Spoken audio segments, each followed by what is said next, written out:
రాజుగారి యొక్క చేతిలో నుంచి కత్తి జారిపోయి రాజుగారి యొక్క బొటనవేలు తెగిపోతుంది. అప్పుడు మంత్రి వెంటనే ఏది జరిగినా మన మంచిగానే అంటాడు.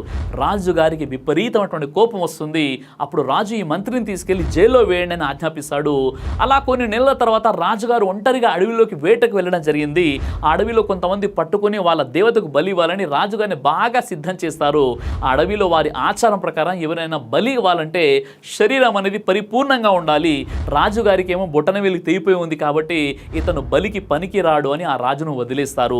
అప్పుడు ఆ రాజుగారికి మంత్రి చెప్పింది నిజమే, ఏది జరిగినా మన మంచికి అన్న విషయం గుర్తుకు వచ్చి వెంటనే రాజ్యానికి వెళ్ళి ఆ మంత్రిని జైల్లో నుంచి విడుదల చేస్తాడు.